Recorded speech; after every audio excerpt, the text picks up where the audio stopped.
Hello les amis, bienvenue dans un nouveau épisode du Sad Ben Show. J'espère que vous allez bien. Donc comme d'habitude, même endroit, même heure, samedi à 14h.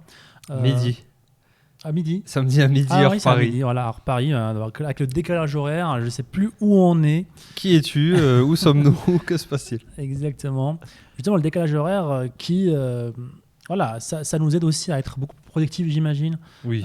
Parce que là, entre la Thaïlande et l'Europe, on a à peu près 6 heures de décalage. 5 aujourd'hui. 5 heures de décalage. Entre 5 et 6 heures. Des fois, Ouais, 6 heures, des c'est fois ça. 5 Parce heures. que eux changent d'heure, mais pas. Ouais. Ici, on change pas d'heure. C'est pas un Ce concept qui fait que, en fait, nous, on a 6 heures d'avance, 5 heures d'avance. Ce qui fait que le matin, en Europe, tout le monde dort. Mhm. Donc, ce qui fait que toute notre équipe, qui est majoritairement en France, au Maghreb, dort en fait. Ce qui fait que les Quelle matins, tranquillité. c'est zéro message, zéro email, zéro WhatsApp, zéro Slack. C'est concentration totale sur les plus grosses tâches qu'on a à faire. Et c'est vraiment, vraiment super. C'est la meilleure vie. Hein. Moi, j'adore les matins. Hein. C'est absolument parfait. Personne t'envoie de messages, personne te parle. Il n'y a pas de bruit, il n'y a pas de distraction et tu peux vraiment te concentrer sur ce qui va te rapporter de l'argent dans ton business. C'est clairement pour moi dans les 3-4 premières heures de ta journée et typiquement le matin avant tout le monde que tu vas faire de l'argent. Le reste de la journée, très souvent, c'est du blabla, c'est du bullshit, c'est des micro-tâches à droite à gauche qui n'auront absolument aucun impact sur ton business. C'est vraiment 80-20 et c'est pour ça qu'on voit pas mal d'entrepreneurs qui sont pas forcément sur une time zone différente, mais se lever très tôt avant tout le monde. Ils se lèvent à 5 heures, ils se lèvent à 4 heures et ils font justement ces 3-4 heures hyper productives où ils vont abattre des tâches qui vont faire 80% de leur succès. Et le reste de la journée, c'est du meeting, c'est gérer le présent, alors que le matin, tu construis l'avenir en fait. Ouais, mais c'est si ça. tu gères tout le temps le présent, tu n'as pas d'avenir en fait. Ouais, c'est important en tant qu'entrepreneur. Vous êtes le noyau, vous êtes le cœur en fait de votre société, de votre projet, de votre boutique e-commerce. Donc c'est à vous vraiment de faire bouger les gros dominos. Et pour cela, vous avez besoin de cette concentration totale. Donc nous, on choisit de le faire le matin. Beaucoup d'entrepreneurs choisissent de le faire le matin parce que voilà, comme a dit Adam, on a cette tranquillité-là. On vient de se réveiller, on a plein d'énergie. C'est pour ça qu'on mange pas le matin pour justement garder cette énergie, ne pas la gaspiller dans la digestion. Voilà, café, réveil, café, voilà, une petite marche de 30 minutes et c'est parti, on attaque la journée. Et comme a dit Adam, si vous arrivez à avoir 2 heures, 3 heures de productivité ultime, voilà, vous pouvez le reste de la journée et ne rien faire. Vous avez déjà abattu une grosse partie du travail et vous avez fait plus que 99% des gens. Parce qu'on sait, moi j'étais salarié aussi, hein, je passais 8 heures au travail, c'était 1 heure de productivité, hein, c'était le reste du semblant de travailler, c'était le patron qui venait, je devais vite changer la fenêtre. Tu bougeais des feuilles. Ouh.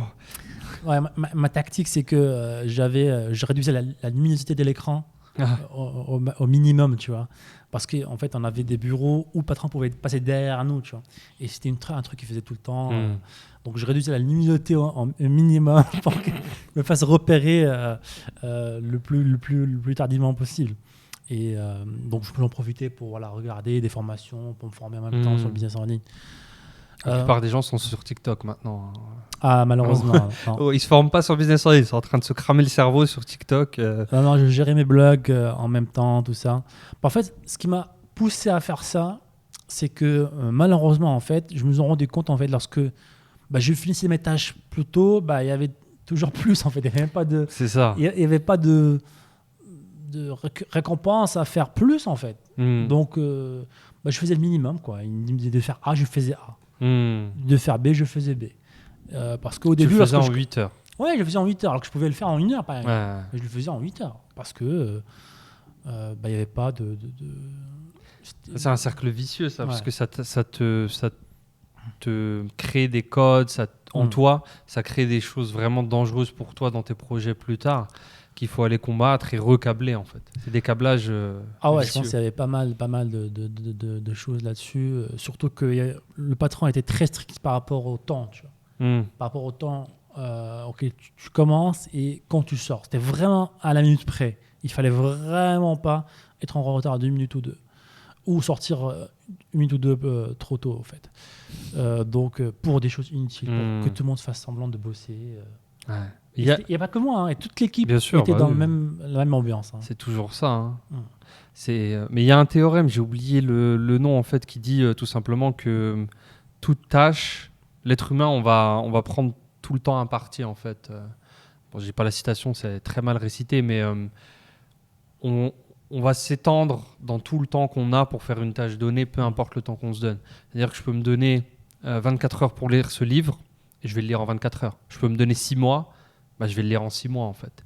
Et c'est pour ça que se donner des fois pas mal de tâches comme de périodes prolongées pour faire une tâche en se disant voilà, je prends 3 mois pour être sûr, c'est la meilleure façon de mettre 3 mois à le faire. Par contre, se dire ok, j'ai 3 heures pour lire ce bouquin, dans 3 heures je l'aurai lu en fait.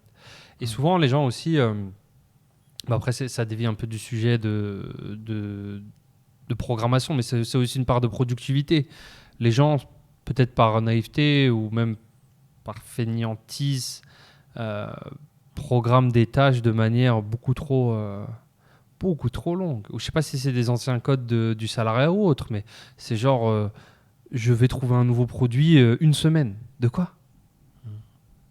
Ouais, je pense que ça vient de là aussi. Hein. Je pense que pour être sûr que c'est le bon produit. C'est un des challenges aussi lorsque on est salarié, on se lance aussi dans l'entrepreneuriat en même temps, ou alors on était ancien salarié, maintenant on est entrepreneur. Il y a certaines choses qu'il faut casser. Et c'est pour ça, par exemple, dans le programme Enfin Libre, on a la première partie, c'est dédiée que à ça.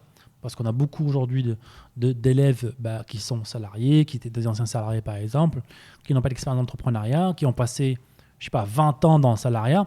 Forcément, vous avez un bagage. Que vous vous rendez compte ou pas, vous avez des croyances, vous avez un bagage, vous avez des routines, vous avez des patterns de pensée, vous avez un style de productivité qu'il faut casser pour devenir entrepreneur.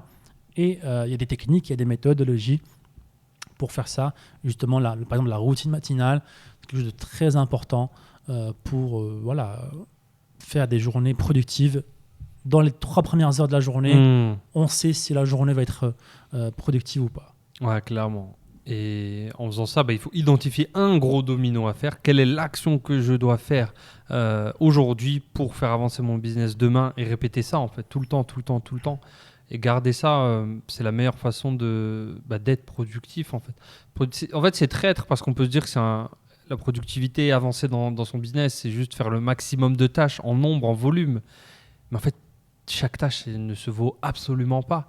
Et des fois, faire une tâche, ça va valoir une infinité par rapport à d'autres petites tâches où je réponds à mes emails, je corrige des fautes d'orthographe, j'améliore une image ici et là, versus j'ai lancé ma campagne marketing sur ce produit-là, j'ai fait ma vidéo, j'ai créé mon offre marketing. Ça, c'est des grosses tâches e-commerce, par exemple, des gros dominos.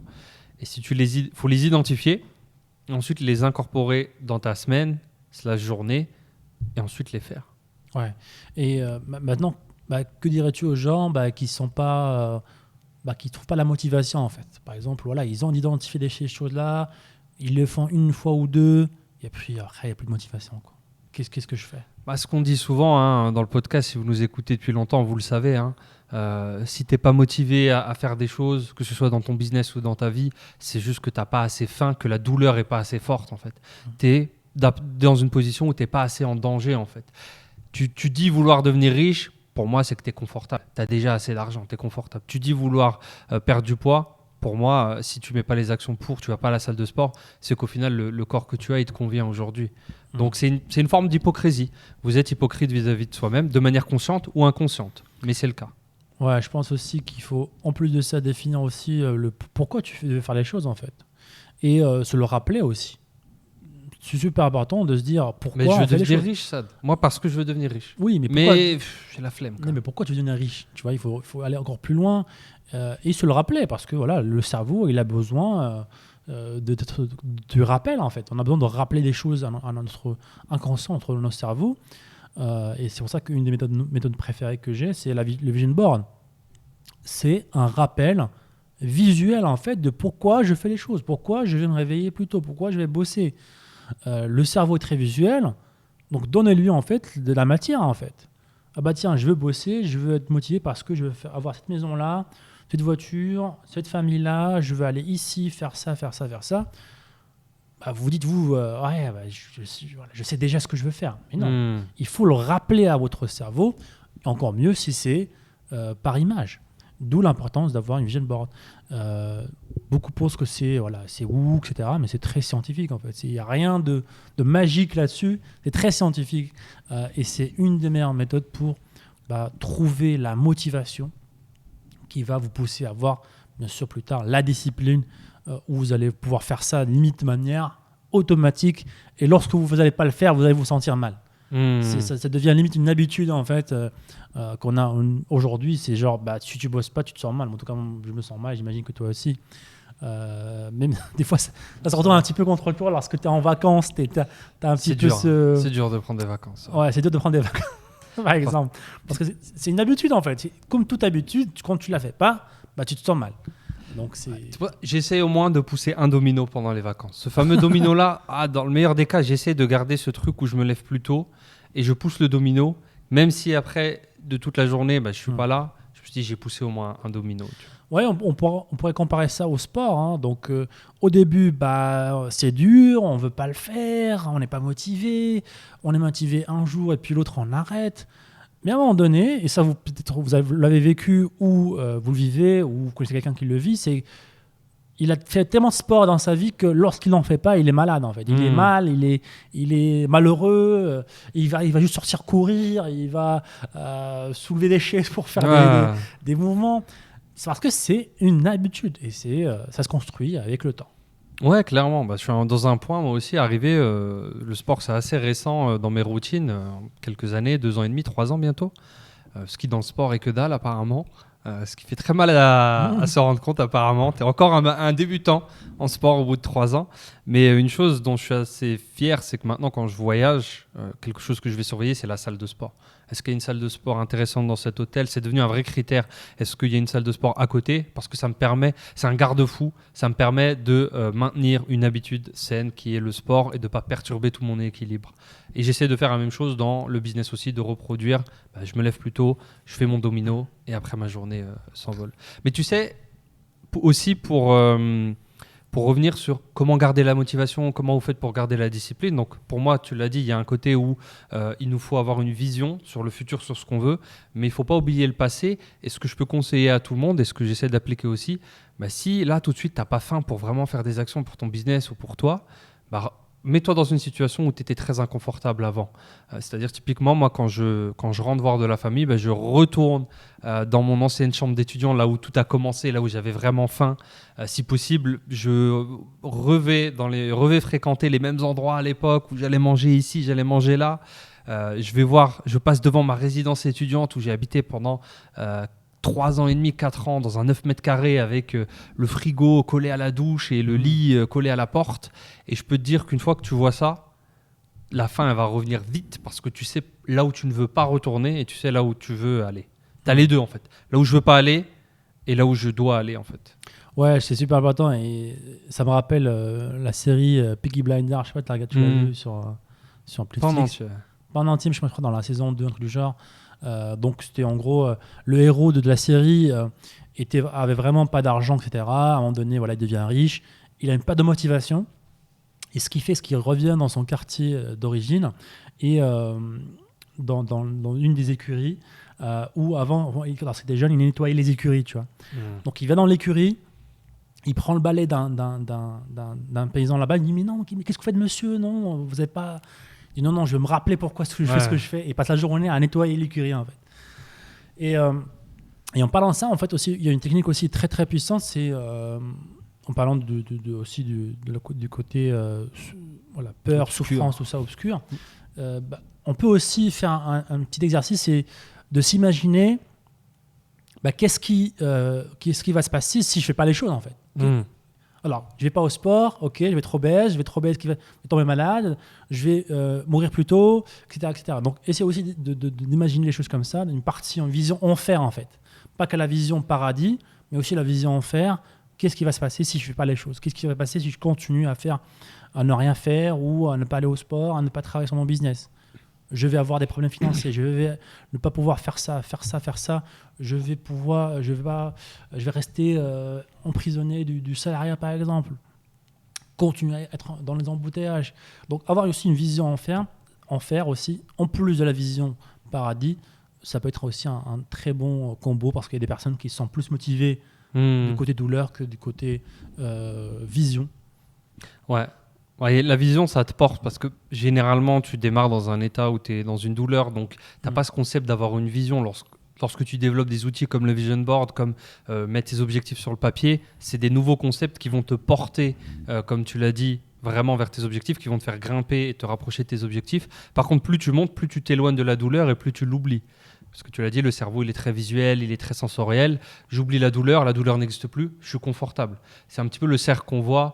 Les guerres font des hommes durs, font des temps complètement ratés la situation. Les hommes, c'est plus commence par les hommes.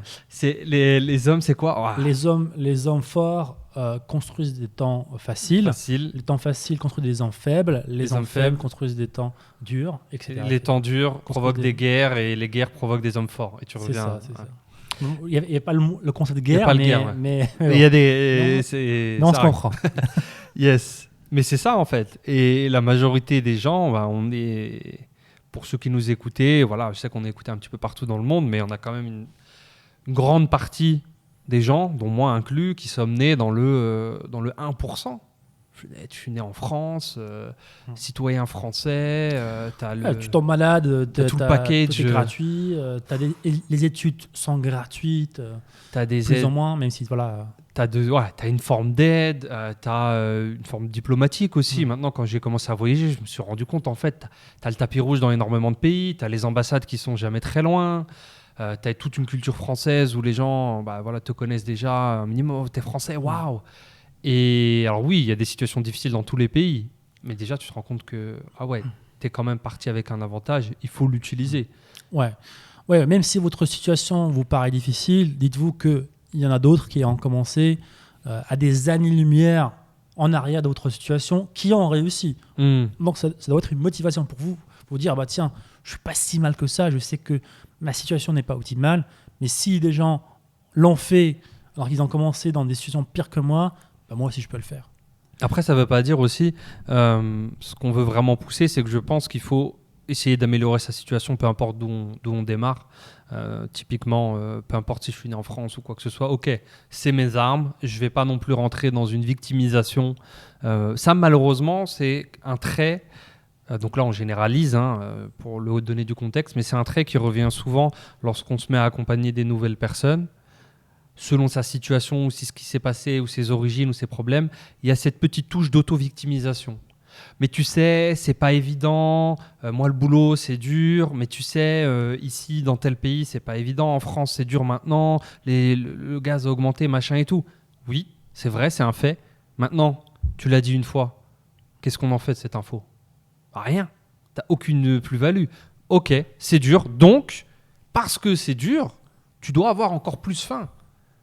C'est ça, donc vous devez vous focaliser en fait sur ce que vous contrôlez tout simplement. On ne peut pas contrôler où on en est, on ne peut pas contrôler le prix de l'essence ou du gasoil ou du gaz, mais on peut contrôler ses actions et comment on réagit à ces choses-là. Donc réagissez et passez à l'action.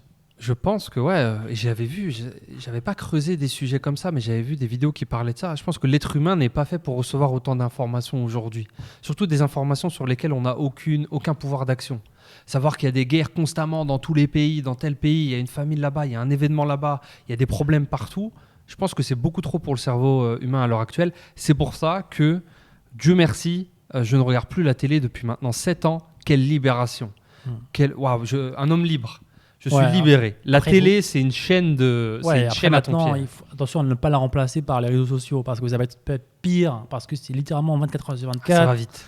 C'est des algorithmes qui travaillent le contenu derrière. Il est flashé en fait. On te flash du contenu.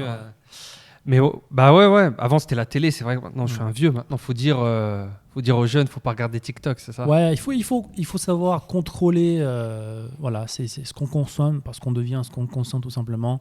Il faut savoir que les réseaux sont là pour avoir un maximum de personnes sur leur plateforme, pour que vous passiez surtout le plus de temps possible sur leur plateforme.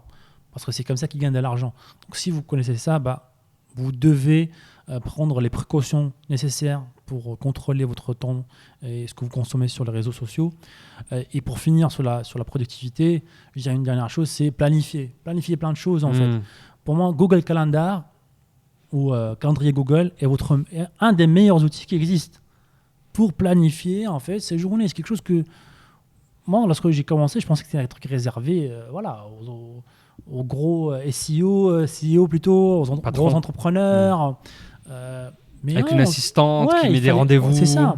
Mais vous pouvez littéralement programmer des tâches qui vous paraissent basiques. Par exemple, je programme quand est-ce que je vais aller à la salle de sport. C'est programmé dans l'agenda. Donc, programmez plein de choses sur votre agenda. Comme ça, vous allez voir que vous serez beaucoup plus discipliné et vous allez accomplir beaucoup plus de tâches. Et voilà, c'est gratuit. Donc, utilisez Google Calendar. Une tâche à la fois. Yes. Donc, les amis, on arrive à la fin de ce podcast. On va faire un petit peu court. On a pas mal de choses à faire, mais on a quand même souhaité faire un petit coucou. N'hésitez pas, les amis, à nous laisser un petit pouce bleu sous la vidéo, des avis sur iTunes, toujours. Spotify, Google Podcast aussi. Donc, on a reçu quelques avis sur Google Podcast. Donc, on vous remercie énormément là-dessus. Et on se dit à samedi prochain. Ciao, ciao, les amis. Au revoir. Ciao.